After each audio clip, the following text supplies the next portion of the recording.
Ever since I've had the maturity to understand what exactly to choose as a career path for my life, I have dreamt of being a teacher or a lecturer, and that comes from both of my parents who are teachers.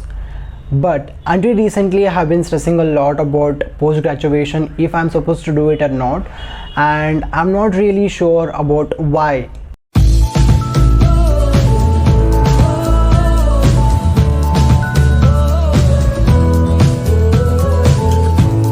Hey people, I am Kapil Shrigiri, final year BMS student studying at Bapuji Ayurvedic Medical College, Shivamogga. So the dilemma about PG is that I am not sure if I want to do it or not.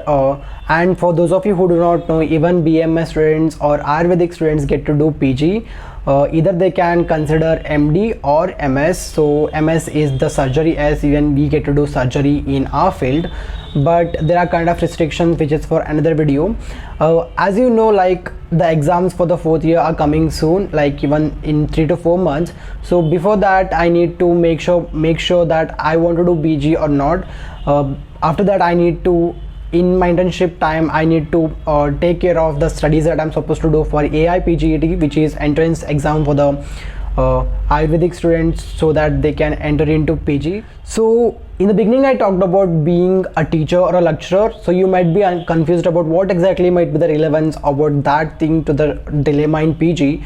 So if I only get to be a BMS student and not a PG student, then I'll get to teach the first years, and in first year, like, the subjects are anatomy, physiology, Ashtangarodaya, PV, and then there is Sanskrit. So I'll get to teach these subjects, but I don't want to be stuck there. I want to go further high, and at least I want to aim high and teach the third years. So I want to do PG at least for that, and also I get a lot of money if we compare to the first year subjects, and that is also another reason for doing the PG. Dilemmas is I want to understand what exactly the stream that I'm supposed to choose. Before that, if I want to do PG or not, and what are the pros and cons of not doing, what are the pros and cons of doing PG. Obviously I'll do it, but then I am not sure which stream to choose. I'm more proclaimed to Shalyatantra, which is surgery, because I am that person who is spontaneous, and also I am more into practical things rather than sitting and studying the concepts that are there. And also you get to learn a lot of things if you do practicals on those, because visual learning is more important and has more effects on your brains of if you compare it to the learning that in a classroom that we do. So that's also another reason. And other than that, I am not sure if I want to do MD or MS. You know, MD people earn more on a daily basis compared to MS people. So if you take money into consideration as a criteria, then you definitely choose MD rather than choosing MS. Reasons to fall into this dilemma is, like, for example, to start with, I'm a lazy person, you might know that. So I don't want that laziness to come with me even in my PG, because I told you, like, final year exams are coming in 3 to 4 months, and I have not even started studying. So I don't want that thing to happen in PG, because I will be a doctor in the future, and if a patient comes to me, I should be spontaneous. I should try and cure the patient's problems rather than sitting and thinking about what I should do. So in order to increase my spontaneity, I should not be lazy, I should not procrastinate, I should be active and do things that I'm supposed to do. Last year has shown that I have been a quitter a lot of times, so I don't want that behavior to relapse again. If I join PG, I don't want the guilt of joining PG. I don't want to regret whatever I have done till now. So I don't want that to happen, because even now I feel like I'm sitting in a high school class where students are treated like children. I don't want that to happen even in case of PG, because even now we see a lot of lecturer pressurizing us about shlokas, about notes.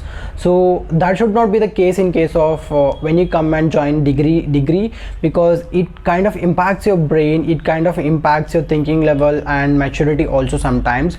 So other than that, I'm an introvert. If you people know, I've already made a video on that also. And the thing about the relevance about that factor is lecturers the experience of my lecturers is that in each and every branch there will be less than 10 students. So in the class of 50, I'm barely friends with 2 to 3 people, and I don't see any friendship in those 10 students, I don't think I'll be able to fit into that 10 minimum group.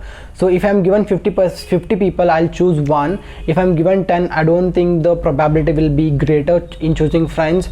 And also, being an introvert makes it difficult for me to stick to people. So even that comes into point to understand or to take into consideration if I'm supposed to do PG or not. This thing aside, I recently got a comment asking about which channel should few people refer in order to understand few concepts in Ayurveda or in modern subjects, and I did not find a relevant YouTube channel for that. So I actually told you that I'm interested in teaching, so I want to make videos on that also. So per week I make 2 videos, so I think one video should be related to whatever teaching I'm supposed to do. So if you guys are interested, let me know in the comment section below, and let me know what topics you want me to cover in the beginning. Thank you so much for subscribing. Thank you so much for your support. It means a lot to me. So thank you so much for that. And if you haven't subscribed to my channel yet, what are you waiting for? I don't know. Please subscribe so that I can reach 1K in no time and have a great YouTube channel to show off. So thank you so much. That's it for today. So let's catch you up in the next video.